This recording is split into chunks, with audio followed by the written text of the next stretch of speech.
Chers frères et sœurs, bonjour et très bon dimanche. J'espère que vous avez déjà pu assister et regarder une messe soit à la télévision, soit sur Internet. Si ce n'est pas encore le cas, vous avez encore la possibilité de regarder Catéo. Je crois qu'il y a la retransmission à Saint-Germain-en-Auxerrois. Il me semble qu'aussi sur YouTube ou sur le site du diocèse de Paris, vous pouvez avoir aussi la possibilité d'avoir des messes en différé d'une manière ou d'une autre. Voilà, j'ai célébré, moi, privativement, la messe en très profonde communion avec vous. Et vous remarquez que j'ai aujourd'hui une chasuble mauve plutôt claire en comparaison avec les étoiles et les chasubles violettes que nous avons d'habitude, parce que nous sommes le 4e dimanche du Carême, qui est le dimanche de la joie. Et c'est cette joie du Seigneur que je voudrais vous transmettre aujourd'hui. Joie paradoxale, certes, joie dans la pauvreté, joie dans la sobriété, joie dans un certain dénuement, mais justement joie fruit du dénuement, de la pauvreté, de la sobriété. Parce que finalement, nous n'avons plus que l'essentiel, la présence même du Seigneur et sa parole. Et je désire que nous puissions rentrer dans justement cette joie de l'aveugle-né, puisque c'est l'évangile de ce dimanche. Joie de la guérison. Figurez-vous que cet aveugle, comme nous l'avez entendu et comme vous l'avez peut-être lu, eh bien, il est né aveugle. Il est dans l'obscurité. Il rencontre Jésus qui sort du temple, et voilà que Jésus crache par terre, fait avec sa salive donc de la boue, et puis met cette boue sur les yeux de l'aveugle et lui demande « Va te laver à la piscine de Siloé ». Et il se lava. L'aveugle y alla donc et il se lava. Il y alla donc déjà.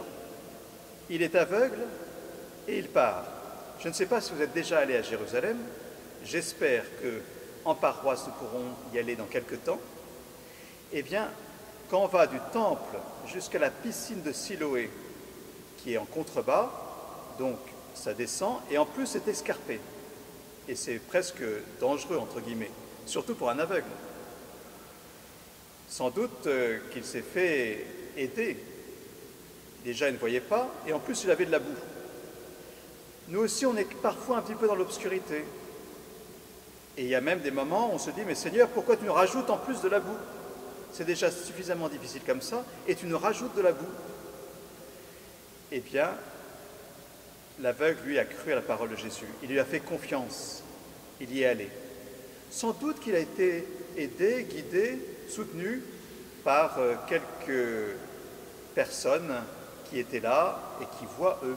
Comme nous, nous pouvons être soutenus par ceux qui voient déjà, c'est-à-dire les saints, qui voient le Seigneur et qui prient pour nous. Sainte Geneviève, Saint Charles Borromée, pour en citer quelques-uns, en même temps que la Vierge Marie et que Saint Joseph. Il s'en alla, il se lava, et quand il revint, il voyait. Quelle joie! Il était aveugle et il voit. Mais vous voyez, chers frères et sœurs, certains ne sont pas rentrés dans cette joie. Je pense à ses voisins, je pense aux pharisiens, je pense encore à d'autres pharisiens et puis à ceux qui étaient là et qui, par 6 fois, si vous comptez bien, vont poser la question « Comment ?» Comment tes yeux se sont-ils ouverts? Comment ça s'est passé? Ils cherchent le comment. Ils ne restent pas dans le réel, dans l'émerveillement de cette guérison, dans cette joie. Peut-être que dans un second temps, oui, il pourrait se poser la question comment ça s'est passé ou qui a permis ce miracle. Mais en entendant, ils cherchent comment.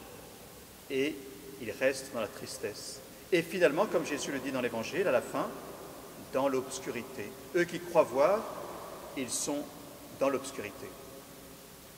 Mais l'aveugle qui a retrouvé la vue, lorsqu'il rencontre Jésus, eh bien, il le voit et Jésus lui demande « Crois-tu au Fils de l'homme ?» Il répondit, « Et qui est-il, Seigneur, pour que je croie en lui ?» « Tu le vois, répondit Jésus, et c'est lui qui te parle. » Il dit, « Je crois, Seigneur. » Et il se prosterna devant lui.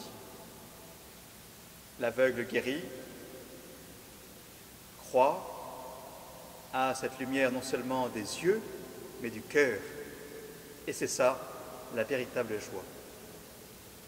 Alors, nous allons prier particulièrement en ce dimanche, à toutes vos intentions bien sûr. Nous pouvons prier pour l'Église, pour qu'elle continue à proclamer cette parole de lumière, cette parole de vérité, cette parole de vie. Nous prions aussi pour les catéchumènes, je pense particulièrement à eux, pour qu'ils soient illuminés de l'intérieur. Ils l'ont déjà été puisqu'ils demandent le baptême, mais que ça soit encore plus continu, et puis qu'ils soient un peu comme cet aveugle, témoins aussi auprès de ceux qui sont un peu dubitatifs de l'amour de Jésus, cet amour personnel de Jésus.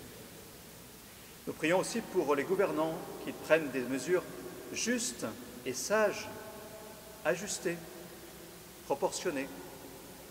Nous prions aussi pour les chercheurs, pour qu'ils puissent découvrir par inspiration un vaccin, un remède, quelque chose contre le mal qui nous frappe. Nous prions aussi, bien sûr, pour les malades, mais nous prions aussi pour ceux qui sont sans logis, ceux qui sont particulièrement démunis en ce temps, pour qu'ils aient assistance et qu'ils ne se sentent pas abandonnés. Voilà, nous portons bien sûr les prières des uns des autres, comme nous avons pu le faire donc, dans l'Eucharistie que nous avons célébrée. Je voudrais tout simplement que, ensemble, donc, nous puissions rentrer dans cette joie, simplement vous bénir, mais avant ça, une petite devinette. Est-ce que vous avez bien repéré de quel endroit je vous parle en ce moment? Un endroit un peu original, mais en même temps un endroit qui est fait justement pour parler. Eh bien, en tout cas, bon dimanche, joyeux dimanche, et que le Seigneur vous bénisse, au nom du Père, et du Fils, et du Saint-Esprit. Amen.